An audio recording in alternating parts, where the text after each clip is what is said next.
start from the class 7, okay, chapter number 1, that is nutrition in plants, okay. So in this chapter we are going to learn that how the plants, they used to make their food, okay, and how they used to utilize their food in their body, okay, because we know that every living organism, either is plants or either is animal, okay, or even it's very small microbes like bacteria and all, everyone, they require food for their survival. Without food, so nobody can survive. Means none of the living things can survive without the food here, okay. So not only food is necessary for the life process, okay, because for you to be alive, yeah, food is very important, but with the food many other things also need to be done inside the body, so that people also, that when people look at you, they will be able to say that you are alive or you are dead, okay. So you see here I have written the first topic as life process.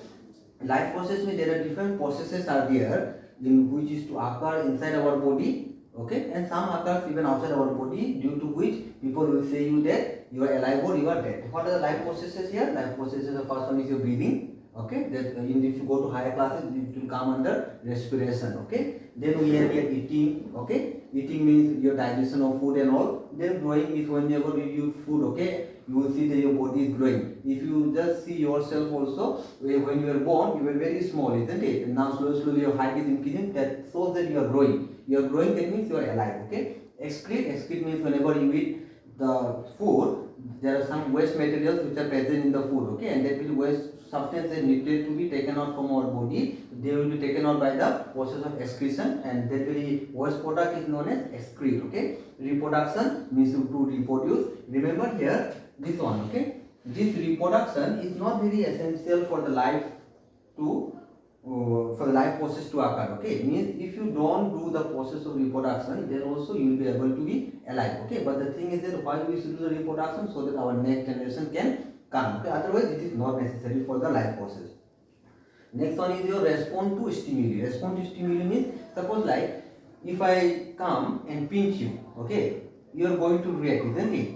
So if you are reacting, that means you are alive. That is called responding to the stimuli, responding to your environment. Whatever happening nearby your environment, looking at the environment, you will try to react. That is called responding. If you see a dead body, if you go and pinch him, he will not react. Why he will not react? Because he is no more alive, okay. So those persons who are alive, they are going to respond to the stimulus. Just like you can, if you put your hand in the hot oven, then you will see that when your hand will start to burn, you will try to remove your hand from the very oven. That is called responding to that very environment, okay. So that is respond to stimuli, etc., which are essential for life, are called life processes. Means all the processes like breathing, eating, growing, excrete, reproduction, respond to stimulus, okay, all those together, all these processes which are required for our life to survive, okay, they are known as life processes. Now you see here, eating is always required, okay, breathing is always required.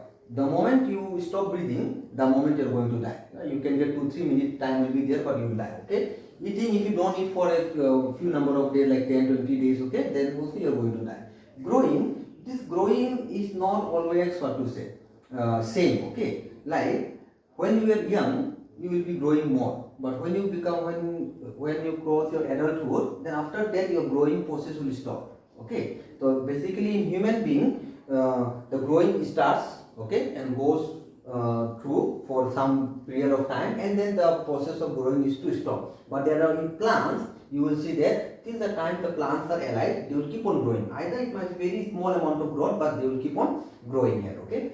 Excreta is necessary for everyone. It is necessary for plant also, it is necessary for animal also, okay. For animals, then we know how we use to excrete, but I don't think that you know about the plants, okay. These plants, since they are living things, okay, so they also, they need to do the process of excretion. But how do you do the process of excretion? You might have seen that in the plants, green plants, after a few days you will see that some of the leaves, they become yellow color, okay. So they, when they become yellow color, and after they become yellow color, they used to fall down from the tree. They falling down of the tree, from the tree, okay, it is the process of excretion for the plant. Plants, when you cut, okay, just you cut some of the branches of the tree, then you will see that some types of gums are coming out, okay. They are also the waste product of the plant, okay. So these are the way by which plant is to do the excretion, and for us then we know that we have stool, we have urine and all, okay. Even the sweat also is the waste product only.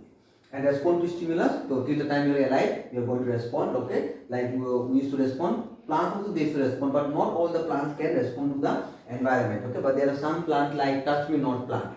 Okay, or in Hindi they used to tell us chuamui plant. Okay, the chuamui plant or the touch me not plant. If you just touch them, what will they used to happen? They used to close the leaves. Okay, now this closing of the leaves shows that they are responding to the nearby environment. Okay, they respond to stimulus, but not every plant can show the response to the stimuli. Okay, so etc. These are all comes under the life process here. So what we are not going to discuss, because these things we are going to discuss in the other chapters. Here, since this chapter is on the nutrition in plants, we are going to talk about nutrition. What is the meaning of nutrition? Nutrition is the process by which an organism takes in food. Means the process by which we take the food, okay, and then uses it. Only taking the food is not enough. When the food will enter to your body, that food need to be used by your body, so that you are going to get energy, you are going to get carbohydrate, you are going to get protein, minerals, okay, and all those things will help you for your survival. Okay, so this is called using it. So this whole process is known as nutrition here. So these nutrition are of two types. One is your autotrophic nutrition, other one is your heterotropic nutrition. Autotrophic nutrition means the organism which can produce their own food. Okay, means the organism which can produce their own food, they are known as autotrophs, and those type of nutrition that they used to follow, it is known as autotrophic nutrition. Example, all green plants. All the green plants that you see around you, okay, they can produce their own food. Okay, they don't need the help of ours, okay, or anything. Okay, they need some help from the environment, okay, but they can do it by themselves. And there are some algae are there, okay, like you might have seen in the rivers, in the ponds and all, some green color type of things are there. So they are also can produce their own food, okay, etc. Then we come to heterotrophic nutrition. Heterotrophic means the organism which cannot produce their own food. Okay, it means there are some organisms are there, most of the organisms are there which cannot produce their own food. Okay, then they are known as heterotrophs, and the mode of nutrition is known as heterotrophic nutrition, just like us, okay, human beings. Now you might be thinking that human beings, so they can produce their own food. Okay, we used to cook our food and we used to eat. See, okay, we used to cook the food, we used to eat the food, but we don't produce the very food. We don't produce the plant. Okay, so you might say that we used to plant the plant, but when you plant the plant also, the plant used to grow by themselves. Okay, in that very case, we require the help of these very plants and all. Okay, to make our own food. Okay, without them we will not be able to make our own food. So this all human beings, I'm saying human beings, all other animals also, okay, like lion, tiger, cow, whatever animals, you know, they cannot produce their own food, so they have to be dependent on other, okay. So those type of nutrition is known as heterotrophic nutrition. Now, as we know that plants can produce their own food, so the process by which the plant make their own food is known as photosynthesis. Okay, photosynthesis is the process by which plant can make their own food. Now you see here what I have written here, the process by which green plant. Okay, I mentioned a green plant because if there are some other plants which are not green in color, they will not be able to produce their own food. So the process by which green plant make their own food in the presence of sunlight and chlorophyll using carbon dioxide and water is called photosynthesis. Here, when the plants are going to make their own food, they require some raw materials. Okay, they will take the raw materials. Some they will get from the soil, some they will get from the sun, some they will get from the atmosphere. When they will take all the things, they will combine it, and inside the plant they are going to do some chemical reaction, and when they will do the chemical reaction, they are going to produce their food. Therefore, the food that they are going to produce, they will be in the form of glucose here, okay, and plus they are going to give us oxygen. That's why we used to say that plant trees, okay, and many times you might have seen that whenever you do something related to environment, they used to say that you have to plant more trees. Plants are very important for us. Okay, why plants are very important for us?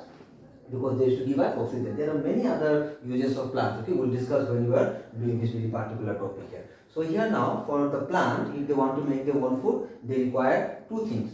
First one is the carbon dioxide, next one is the water. This water they are going to get from the roots. Okay, remember this very water that we are talking, they are going to the plants, they are going to get it from the roots itself, and this carbon dioxide they are going to get from the air. Okay, because we know that the air have been composed of different types of gases. We have nitrogen, we have oxygen, we have carbon dioxide. Okay, so though this carbon dioxide they will be taking it. Okay, so now carbon dioxide will be taken from the air, water will be taken from the roots, okay, and then they will require chlorophyll. This chlorophyll is a green pigment, okay, found in the leaves of the plant. Okay, in the leaf there is one green pigment known as chlorophyll. What does this chlorophyll does? This chlorophyll helps to trap the sunlight because they require the sunlight. Okay, so this sunlight need to be trapped here. So for trapping and keeping it, okay, so that they can do the process of photosynthesis, so this chlorophyll will help them. This chlorophyll is a green pigment, okay, and this chlorophyll is found in the chloroplast. So then when they will do the chemical reaction, they are going to give you glucose and they are going to give out oxygen. Glucose will be kept within the plant so that they will use it for their own requirement for their survival, and this oxygen will be given out, okay, so that we can use this oxygen for our survival. So this is your chemical reaction. This is not balanced chemical reaction. We are just showing the chemical reaction here. Balancing we will be doing it later on, okay. With chapter number 5 we will learn how to balance the reaction. So for time being, let it be like that. This is carbon dioxide. Formula for carbon dioxide is CO2. This is water. The formula, chemical formula of water is H2O. Chlorophyll, sunlight is there, and this is the formula for glucose. It is C6H12O6, and this is the oxygen gas here. Now, this carbon dioxide, okay, is going to this plant. They need to take this very carbon dioxide, okay. So in the leaves, okay, in the suppose this is a leaf, okay. So this is a leaf of a plant. Okay, so now in these leaves there are small pores are there. Okay, small pores. Okay, small pores means in other way, if you want to keep in your mind, small holes. They are very small. They cannot be seen by our naked eyes. Okay, so now these small pores are there. Through these small pores, okay, these very, what to say? These small pores are known as stomata here. Okay, these small pores, what I say, small holes, they are known as stomata. Now this stomata, okay, is going to open. Okay, when this stomata will open, then this carbon dioxide gas will enter to this very particular leaf. Okay, so this carbon dioxide is they are going to get from the air. It will enter to the leaf by the help of the small pores known as what? Stomata. And this water, okay, we know that this water is going to come through the what? Roots here. Okay, so now these roots in the roots of the plant. Suppose if I draw, okay, suppose like, okay, this is a plant here, okay. So here there is one pipe, okay, tube-like tube is there, okay. So just like if you, because we know that the roots are in the under the ground and the leaves are here, isn't it? So they need to take the water from the ground and they take it to the leaves here so that they can do the process of photosynthesis. So for that they need something to pull that very water outside. Okay. So there is one tube-like structure. Okay. It is known as xylem. Remember the name. Okay. XYADM. The xylem is a plant tissue which helps to take the water from the ground up to the leaves. Okay. And this to create one suction pressure here which will suck the water from the ground and it will take it to the top. Okay. To the leaves here.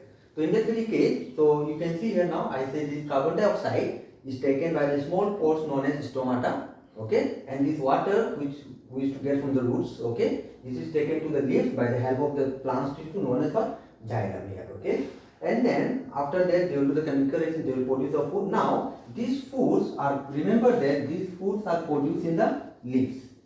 Not in the branches, not in the roots, not in the stems and all, okay. All the food are going to be produced in the leaves itself. So the food will be stored in the leaves. Now from the leaves, because we know that this plant consists of various types of things, like we have roots, we have stems, we have branches, okay, and even we have fruits and all, okay. So through all the places they need to send this food so that they can do their own life processes. So how they will send this very glucose which is produced and in the leaf, it will be sent to the different parts of the plant by the help of another tissue known as phloem. Okay, the name of the another tissue is your phloem here. So phloem is another plant tissue which will help the plant to take the food from the leaves and send it to the different parts of the plant body. Okay, and this oxygen, okay, through the stomata, okay, they will be taken out to the atmosphere, okay, so that we will be able to breathe here now. So here in the book, if you see here, they have discussed that what are the things are required, okay, for the photosynthesis to occur. The main things which are required here, they are carbon dioxide, water, chlorophyll and sunlight. In exam the question might come like this: what are the main substances required for the process of photosynthesis? So what you have to write? You have to write here carbon dioxide, water, chlorophyll and sunlight. What is the outcome of the process of photosynthesis? We have to write glucose and oxygen. Which tissue take the water from the roots to the leaf? Then you have to write what is the name of the tissue here? Xylem tissue. And which tissue send the food from the leaf to different part of the plant, it is your phloem layer. Which part of the plant is helping the carbon dioxide to get inside the leaves? This is the stomata here. Okay, so these are all the things. Okay, in the book they have described in different paragraph wise. Okay, so if you read in the book, you'll be getting a more better idea. But these are all the things, whatever I have discussed here, the same thing they have written in the book also. Okay, so just now we have already finished that the process of photosynthesis. Okay, so yeah, you can say like what is the importance of photosynthesis to us, okay, or as well as to the plant here. So we know that when this process of photosynthesis occur, then the plant used to produce their own food. Okay, so when the plant will produce their own food, then they will send this food to different parts of the plant, and the different whatever the requirement was there for the plant, it will be fulfilled by the help of those very particular food. Okay, so this is the first importance. Number two is that in the process of photosynthesis, these plants, they used to absorb the carbon dioxide from the atmosphere. Okay, so now you are thinking that what is the use of this? Okay, so now you see, for our survival, okay, for us to survive on this very particular planet, we need to adjust the planet or adjust the temperature of our planet in such a way that neither it is very hot, neither it is very low. Okay, so you see, like if you go to other planet, okay, we cannot survive there because in some of the planet the temperature is very high, and in some of the planet the temperature is very low. But in Earth, why it is why we are able to survive here? Because here the temperature used to remain what? At a moderate level, neither very high, neither very low, and thus we can survive. Okay, so now you see, when the amount of carbon dioxide in the atmosphere will increase, at that time the temperature of the earth is also going to increase. That means if we have large amount of carbon dioxide in the atmosphere, then the temperature also going to be in the higher side. Okay, then if the temperature increases, then it will become difficult for us to survive. So now what these plants are doing, these plants are taking the carbon dioxide and producing their own food. So in this whole process, what is happening here? They are balancing the amount of carbon dioxide which is present in the atmosphere. Okay, so since these plants require carbon dioxide for their survival, okay, they help us, or they help the earth to maintain the amount of carbon dioxide so that the temperature of the earth remain constant. Okay, and number three is that in the process of photosynthesis, the byproduct they used to give is oxygen gas. Okay, and this oxygen gas is required by all the other living organisms for the survival, means all other animals for their survival here. So these are the few important importance of the process of photosynthesis. Now, as we have already discussed before, okay, before we are discussing about photosynthesis, we know the photosynthesis occur in the plants, and then those and it occurs in green plant. So since this green plant can produce their own food, they are known as autotrophic nutrition, and the plants are known as autotrophs. Okay, but there are some plants are there which when you look at them, they look like plant, but they cannot produce their own food. Okay, so they come under the category of heterotrophic nutrition. Okay, so what are heterotrophic nutrition? Are those the animals which cannot produce their own food, and thus they have to be dependent on other organisms for their food, are known as heterotrophs, and the mode of nutrition is known as heterotrophic nutrition. We have divided the heterotrophic nutrition in some of the categories. Number one is the parasites. Okay, so now we see, okay, to understand the meaning of parasite here, suppose in our hair, okay, when you were small, then in your hair you used to get one small insect, what we used to call them? Lice. Okay, so now these lice, when used to be in our head, what they used to do? They used to suck the blood from us. Okay, and when they will suck the blood from us, they will survive. Okay, and they will survive nicely. Okay, that means these lice, they don't have their own home, so they are making the home in our head. Okay, so now and they are taking the food from us, and they cannot produce their food, so they are taking the food from us. Okay, so we become the host for them. We are the host who are hosting the lice. Okay, and when the number of lice in our head will become more, what do you think? It is going to be very good for us or very bad for us? It is going to be very bad for us, because they are going to harm us, because the more amount of lice, there will be more amount of blood they are going to suck. Okay, that means your body is going to have what? Less amount of nutrition present in it.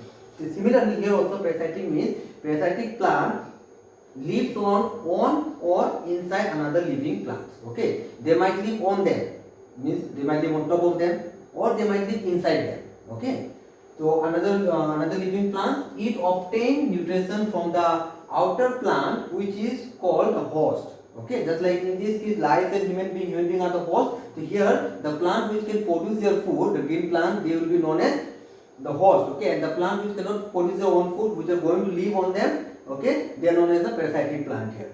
Now the plant send special tubes. Now suppose like this is a green plant, okay, and these are the branches here. So here one plant will grow, okay. So now this plant is different from this one, okay. So now for them to survive, they require food or not. What they will do, they will, this is the branch here, they will send tubes, okay, inside this phloem, okay. When they will send tubes inside this phloem, we know that the phloem is to carry the food to other part of the plant. So when the phloem will carry the food other part of the plant, this tube, they will suck the food from there or suck the nutrition from there, and they will utilize it for their growth, okay. They will utilize it for, so that they will be able to survive. So now this type of plants which are going to grow on another plant, okay, they are not going to be good for them, okay, they are always going to harm them, okay. This is why I written here, they harm the host, means when they will make a home on the very green plant, they are obviously going to hurt the or harm the green plant, okay. So what are the example here? Example are mistletoe, dodder, etc. Okay, these are the name of the plant.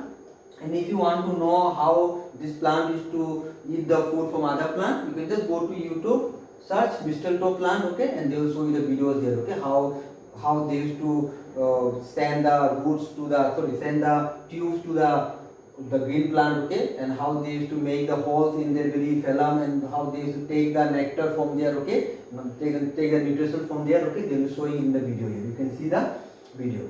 So now the next one is your, that is your insectivorous plant, okay. So from the name itself we can say insect. That means there are some plants are there which cannot produce their own food, and thus they used to eat the insect. Now you might be thinking that how they are going to eat the insect, okay. So first of all, let us go to the definition here. The definition is the plant which get nutrition from the insect are called what? Insectivorous plant. Means whatever things which are required for their growth, whatever they are going to get, and if they are going to get from the insect, they are known as insectivorous plant. This plant have green leaves, okay, means this plant is insectivorous plant. We know the green plants, they can make their own food, but they are also green plant, okay. But the thing is that they are green plant, but they are growing in such type of places where they are getting very less nutrition. Means the plants require nitrogen for their growth, okay. Now they are growing in those type of area where nitrogen is very less. Since the nitrogen is very less, and they have green leaves, but for the green leaves, whatever food they are going to make, this is not enough for them to feed. Like when, like for us, like okay, like if you think this is human being here, they will be they eating food, but that is not enough for them. So they are not getting enough food by the process of photosynthesis. So what they will do now? They will try to trap the insects, small insect, okay, and they will try to take the nutrition from them. So what is to happen? Suppose like if I draw a normal picture plant, okay, the picture plant will be something looking like this, okay. Something like this, okay, and they will be having their growth and something like that. So now in this very case here, now this very part, okay, this very part will be full of some special juice, okay.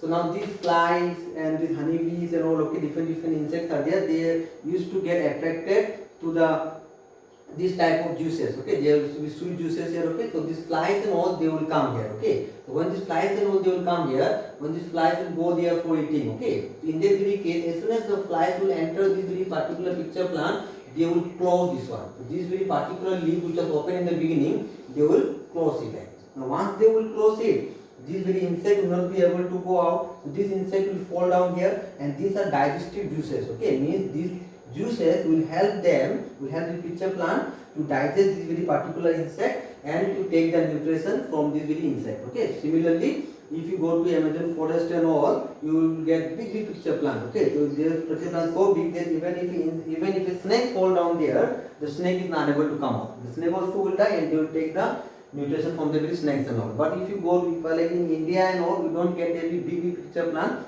We get small picture plant which only trap the insect and all. So here, okay, so we have given some example. Example is the picture plant, we have sundew, we have Venus flytrap. All these plants, they are going to have some special type of juices in them, okay, which is going to attract different insects towards them here. So you see here the plants which get nutrition from the insect are called insectivorous plants. These plants have green leaves, but since they grow in the soil, that is poured in certain nutrients like nitrogen, and thus they cannot produce their own food. Okay, they might produce their own food, but their very food what they are going to produce, it is not going to be enough for them to survive, and thus they have to be dependent on the insect here. Next is your saprotrophic nutrition. Now this type of nutrition where the plant, there is one type of plant which is going to grow on the dead plant and animal. Okay, so here the plant which get their nutrition from dead plant and animal are known as saprotroph, and the mode of nutrition is known as saprotrophic nutrition, just like mushroom. Okay, whenever you will see the mushroom they are growing, you will see the mushroom is growing on a tree. Okay, then if you see the tree is already dead. So like what happened here, when a tree is to be dead, then those trees they used to have some nutrition left in their body. So now this plant what they will do, they will go and grow on them. When they grow on them, first of all they are going to release some type of digestive juices inside that very dead plant and animal, and then these digestive juices will break that very particular dead plant and animal, and they will in the form of liquid, and those liquid will be absorbed by this very particular saprotrophic plant, so that you will get the nutrition from them. Okay, for example is your mushroom. So you will see that mushroom always grows on a place where there is a dead tree. Okay, something like that. Because why? Because they are going to get a nutrition from them only. There is one more type of relationship are there. Okay, that is known as symbiotic relationship. Okay, symbiotic relationship means here you see here. Okay, this is a parasitic plant. Okay, here the plant which was your host, he was always getting what? Harmed by the parasitic plant. Okay, so here only one organism is benefited. Similarly here also they are going to kill the insect and take the food. So here also there is no benefit for the insect. Okay, although there is loss for the insect. Here also you see they are breaking down the dead plant and taking the nutrition from there. Here also there is benefit for only one type of organism. Okay, but in symbiotic relationship what happens? Two organisms they will work together. Okay, two organisms they work together. Okay, and they will produce their food. And when they will produce their food, not only one will benefit, but both of them will be benefited here. Means here suppose like let us take an example of lichen and algae. Okay, like something. Lichen and algae. Okay, so here this lichen, this algae is a green plant. Okay, but it does not have roots. Okay, since it does not have roots, it has green plant means it has chlorophyll, but it will not be able to produce the food because it does not have water. Now this lichen, what will happen here? Now this lichen, they don't have any green leaves. Okay, so what they will do here now? They will develop the roots in such a way that these roots will go to the soil or it will go inside the plant, any other plant. Okay, and they will take the water from there. So here in this relationship, symbiotic relationship, here the lichen is going to bring the water and give it to the algae here, and this algae with the water and the chlorophyll they are going to make their own food. Okay, so when the food will be made by the algae, this some food will be given to algae and some food will be used by the algae. Sorry, some food will be given to the lichen and some food will be used by the algae here. In this case, what is happening here? Both of them they cannot produce their food. They are helping each other, and when they are helping each other, when they are making the food, both of them are able to survive with the food that they are producing. Okay, so this type of relationship where both the organisms are benefited, and this type of organism or this type of relationship are known as symbiotic relationship.